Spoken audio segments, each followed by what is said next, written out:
+1 degrees, leading to a widespread frost. And now you're up to date on News Talk. Off the Ball. In association with Air. Watch every UEFA Champions League and Europa League game on the Air Sport Pack. This is News Talk. How's it going? You're very welcome along to Thursday's Off the Ball. Nathan with you all the way through until 10 o'clock this evening. So we knew this day was coming, but I'm just not sure we were quite ready. Irish football has sadly seen the last of one of the great street footballers.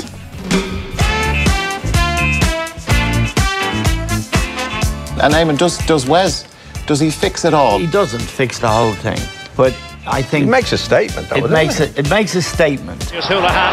Oh, it's a lovely ball. And Robbie Keane. Gibraltar carved open. Robbie Keane for Wes Hoolahan. Still has it, Hoolahan. Had to score and did. Nothing more than Hoolahan deserves. Should be always room in squads, even, mostly in teams. For players like that. Players who see different things. Why didn't you think that Wes Hoolahan could have done a job for you in midfield at that point to hold on to possession of the football? All option was now, after 90 minutes, you can say what you want. There are lots of things wrong, but you do send a signal when you leave an outstanding player like him off the team. And when it's a kind of insult. Wes Hoolahan has just scored a brilliant goal for the Republic of Ireland 3 minutes into the second half. It's Coleman to stand it out. Hoolahan! You'll not be on there. Scott Baston is goal! Wes Hoolahan! Passes back to the edge of the penalty. Hoolahan! Oh yes! Oh yes! Oh yes! How good was that? The Swedish defender jumped, he missed it, and Hoolahan was coming in at the back post. First time volley, smashed it past Isaacson in the Swedish goal. It's been coming, it's fully deserved, and Ireland leads Sweden by 1-0. We'll always have Paris, Wes. We'll always have Paris. Wes Hoolahan has announced his retirement from international football. It feels like he's only just started in many ways. He has only just started. Stuey Byrne, the man who taught him everything he knows, is alongside us in the studio. Looked after him. Richie's here as well.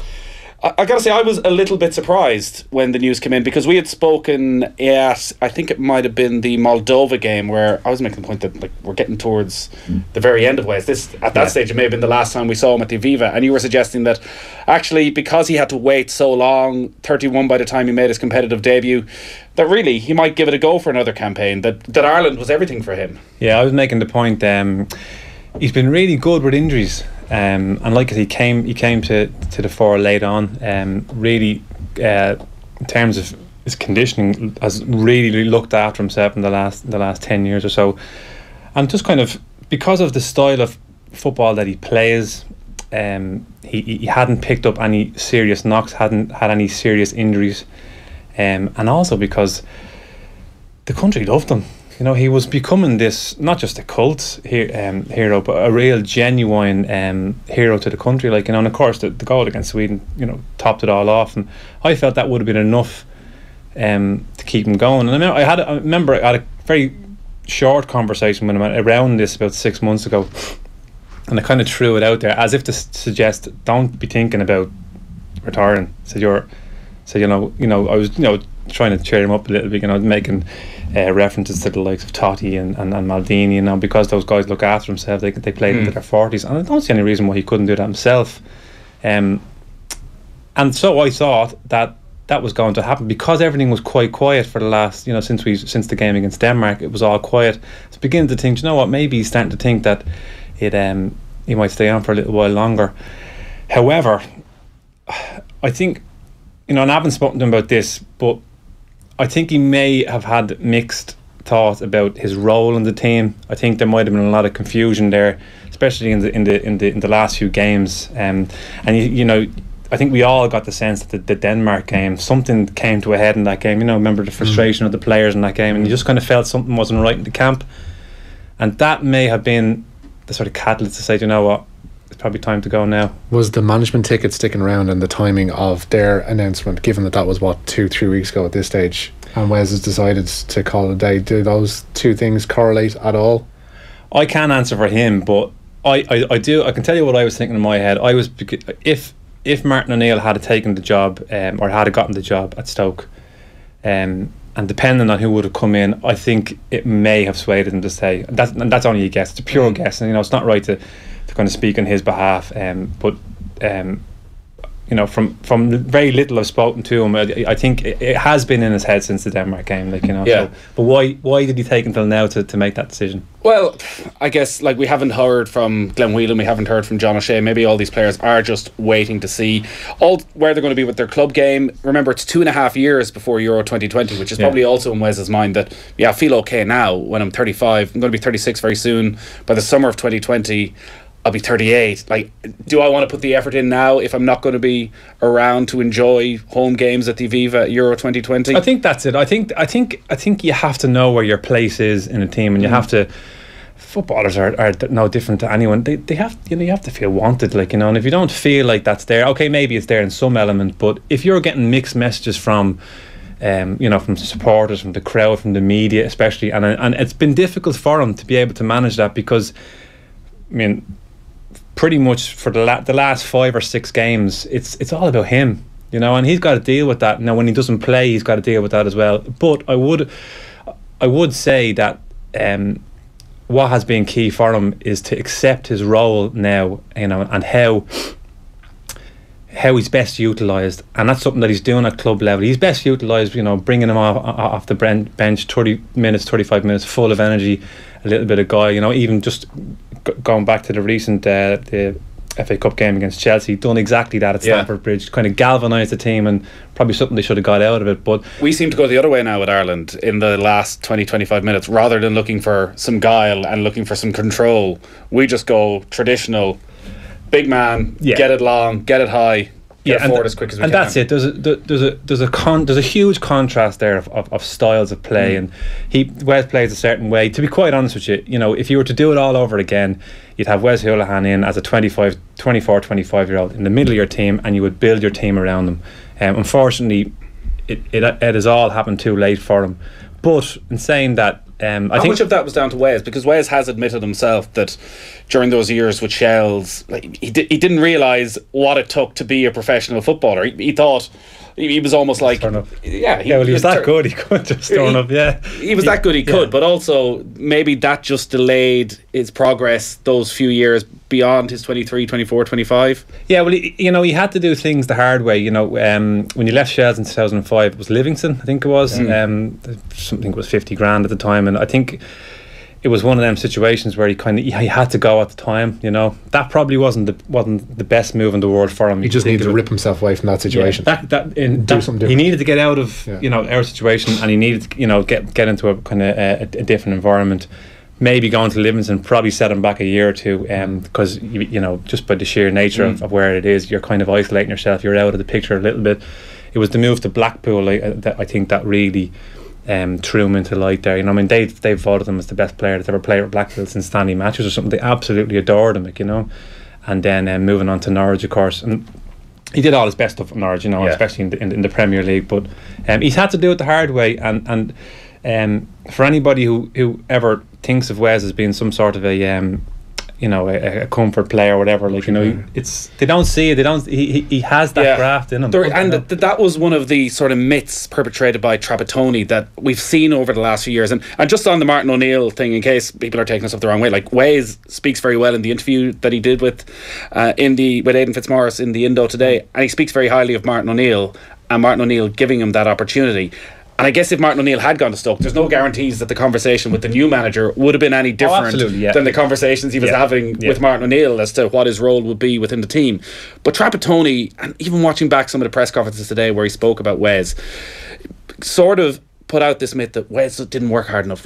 Show is show, result is result, and Wes was a player for the show, but ultimately you couldn't really trust him. He didn't have the graft. He wouldn't get stuck in when it really mattered. If there was one thing we've seen about Wes that probably surprised people when you watch him live, is Wes put himself about a bit. Yeah, and the unfortunate thing about that, Nathan, is that when a man like Trapattoni comes in, and okay, I know it didn't end very good, but he came in with a huge profile, huge experience in the game, So people sort of drew on his every word, you know, and a man like that, a man with that kind of experience and profile in world football can convince a lot of people. And you know what, I actually think he did convince a lot of people, and he probably threw doubts into Wes's head at the time. We know now that he was talking total nonsense, to be quite honest, genuinely, you know, dead simple. And that was a big setback for him as well, of course. Huge setback for him. That's probably the maybe the biggest regret he'll have in an Ireland jersey. That's the difference between him, you know, getting over those 50 caps, I suppose. Then again, I don't think he can't have regret over that. You're right. Richie, he can't have regret over the best period in his club career, be it at Blackpool and then Norwich, coinciding with somebody whose idea of football was diametrically opposed to his. Yeah. Like he can't have regret over that. He can be disappointed that, you know, he just happened to come along at that stage, or his game progressed to such a level that he would have been gaining international caps at that stage. But he can't feel regret about it. No, he won't. And to be fair to him, he's the opposite of critical. He's a wonderful attitude, and like, to see this stuff, he can't do this stuff because he doesn't like to speak bad of anybody. And when you said to me that, you know, he spoke very highly of Martin O'Neill, I completely believe that, and I genuinely, you know, I know he believes that as well. He's just very much of the attitude that you kind of get up and get on with things, like, you know, and that reflects in how he plays, because I think remembering the a couple of instances recently where I can't remember the game when we were away in the qualifiers, and remember he kind of came on, he had a wonderful chance inside the box, and everyone thought, oh no, I think he's tried to pass it to Robbie Brady when he should have gone and shot himself, and everyone's thinking, oh his head is gone. But I know it's not, because he doesn't let things affect him. But he showed that more than anywhere that night in Lille, where he missed the opportunity against Italy, and Jonathan Pearce of the BBC had this brilliant line in commentary of, Wes has missed the chance of a lifetime. Yeah. And it felt like that. And within 5 minutes, he's playing one of the most delicious balls an Irish footballer has ever played onto Robbie Brady's head. Yeah. He did seem to have that magical ability to just put things out of his mind instantly. Yeah, and that, I think that's his nature. It's just he can just blank things out, and on the positive side, that means that he can go and play and do wonderful things like he does. On the negative side means that, you know, he might make a very good pundit. No, I don't think he wants to be. Eamon Dunphy was on Radio 1 earlier, and Des Cahill had to point out that Wes isn't dead. There's nothing seriously wrong with Wes, but text us in your thoughts, 53106. When did you first see him play? Oh, did you know instantly, oh, this guy's got something about him? Do you know what? He's the reason why I got my first sending up, my first red card in Talca Park. Yeah, I was playing for Longford. I'd seen him play a couple of times beforehand, but didn't realise how good. I remember playing in Talca Park, seeing this little. I think he was 16 at the time, 17, you know, max 17, and we went down to 10 men, and I got pushed back centre half and whatever. And I remember he got the ball out on the right hand side, and I went over to close him down, and I'd had enough of him because he was just running riot, and I said I just lost it, and I went to lash him, and I just completely missed him. And he was gone. I was red carded off, gone. Oh, sickener. Yeah, sickener. So but from that night on, I kind of respected him, like, you know. Lots of texts coming in. Watched Wes against Deportivo in 2004 in the Champions League. They were one of the top sides in Europe at the time. They could not get near Wes and some of those Spanish players had played in the Euros a month earlier. Well, I had the best seat in the house that night, and I remember, I've often said this, like, that you know, my role that night was obviously to nullify Valeron, and so I'm running around like a headless chicken just watching this guy, but I just, anytime I got the ball, I just gave it to him. 5 yards here, there you go. I'm just watching this kid going, this is ridiculous. Like, you know, I mean, I had the best seat in the house. He was just unbelievable that night. Yeah. So a lot of people go back to that sort of time when he is, what was he then, 22, 23, as to maybe he should have been getting call-ups for the international side when Brian Kerr was in charge. Don Givens gave him a run of Glen Crow. I think was it Greece or Crete? Greece, yeah. He didn't get a game. He had the game he was in charge for 2 games, but he immediately brought him over because he had him in the 21s and knew how good he was, and he introduced him then. But was he good enough around that time when he was playing against Deportivo? You know, like, physically, would he have been good enough? Yeah, but it's not his game. You know, to be honest, Nathan, I played against players for Steaua Bucharest, whatever. They're the same height, the same weight, the same physical shape. But these guys know how to use them. They know how to use their core. They know how to use their balance. He was never going to be, you know, a bulky player. Exactly. If you gave him that extra bulk, you'd probably lose what he might have had as a player as well. And to be quite honest, he was probably a little bit more physically able when he was younger, because he did a lot of weights when he was younger. He really got stuck into the gym.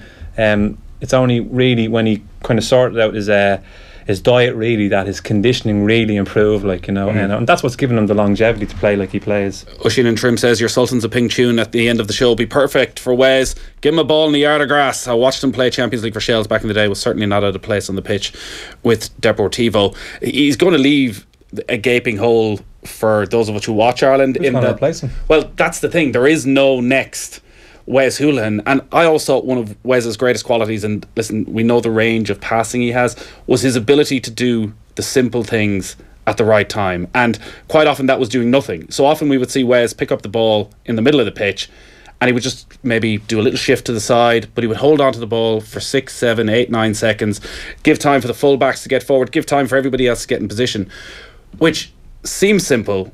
But he made it look simple. He made it look simple because the game goes at such a pace to be able to control the ball dead, take a step to the side, go around one player, and then pick out the right pass and give it to somebody in a better position. Like, we don't have somebody like that. Look at what Myler was doing against Wales, or Harry Arter was doing over in Copenhagen. And maybe Harry Arter, you would think, watching him for Bournemouth, should have that ability.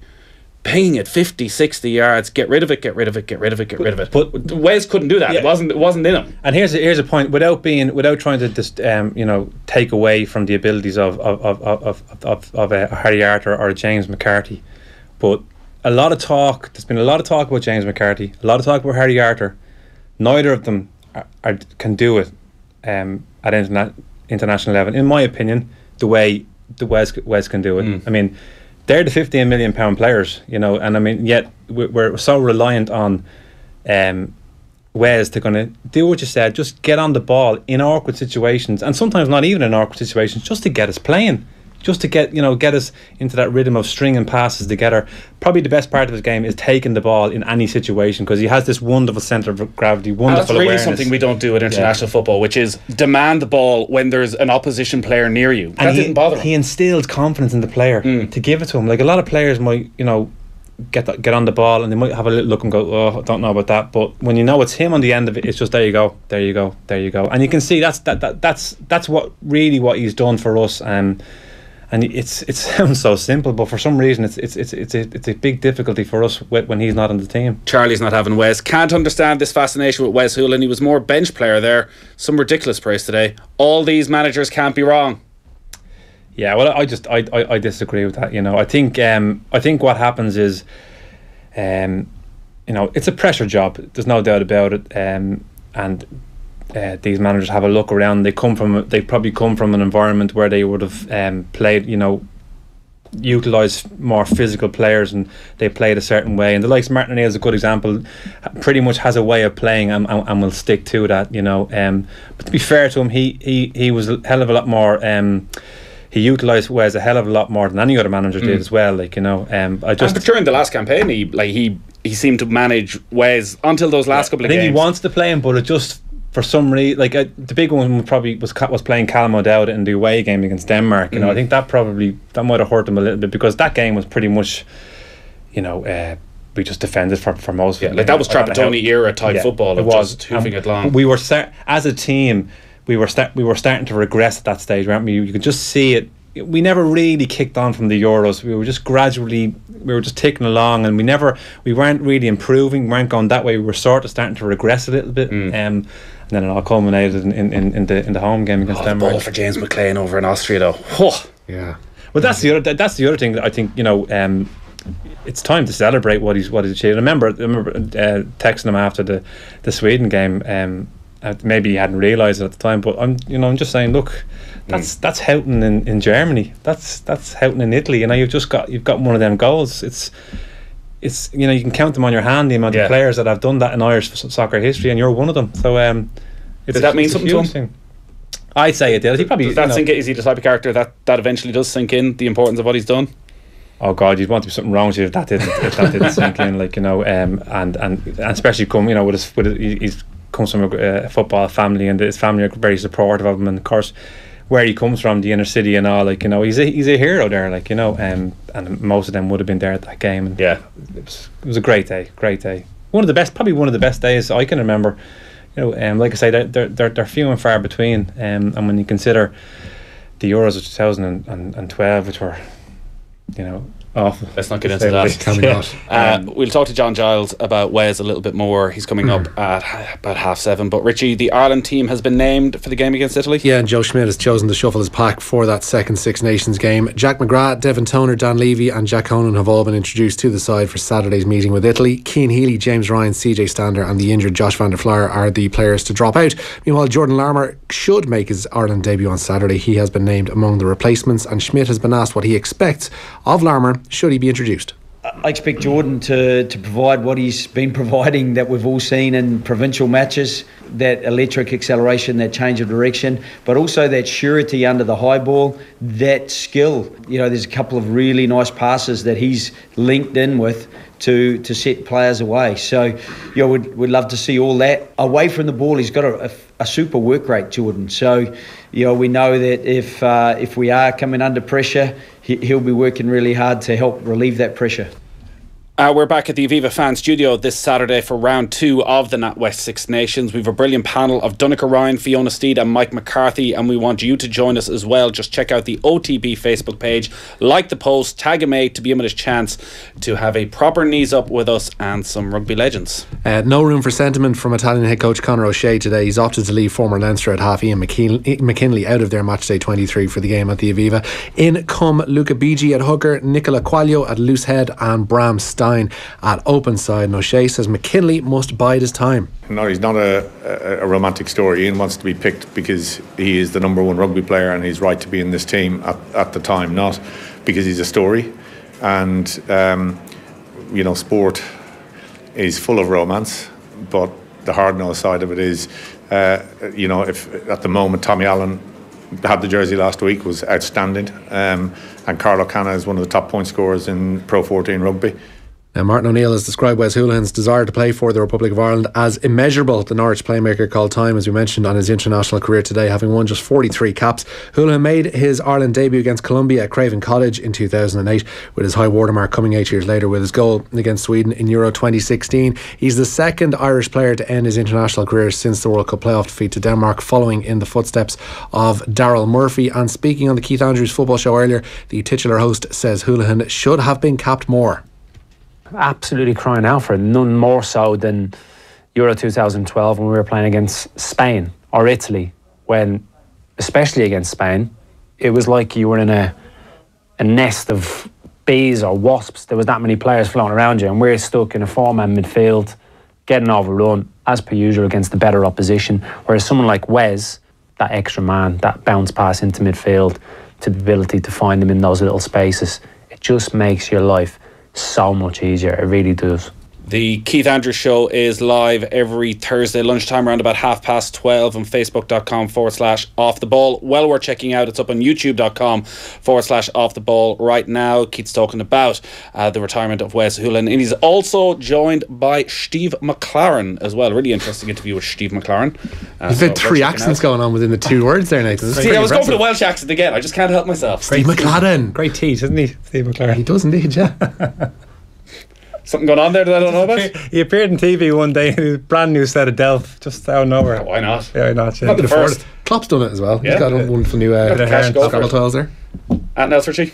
Finally, Jay Rodriguez has denied racially abusing Brighton's Gaetan Bong and says he's taken legal advice to prove his innocence. The England forward has been charged with making alleged comments about the Brighton defender's colour or race during a game last month. If found guilty, Rodriguez faces a minimum 5-match ban. He has until the 16th of February to appeal. West Brom say they'll fully support his effort to clear his name. Alright, cheers to that. Richie will be with us throughout the course of the evening with everything that's going on. Stewie, thanks a lot for coming in. If you're talking to Wes, tell him we love him and we'll miss him. I will tell him. Maybe bring him in with you some evening. I'll try my best. It might be a bit of a struggle, I'd say. Great stuff, Stewie. We're going to talk more about Wes Hoolahan's retirement and a whole lot more besides with John Giles next. Off the Ball on News Talk. In association with the Air Sport app, allowing you to cast your favourite sporting action from your tablet or mobile phone straight to your TV. Moncrief. Henry was out talking to people about hygiene and cleanliness, which of course gave us all the joy of judgment of others. My son changes his socks twice a week. The small of them would knock you out. Nagging won't make him clean himself. Ah, God, that's rotten. Probably one of those situations where, frankly, your love for him is being tested quite severely, just because of its utter disgustingness. Moncrief. With Gas Network.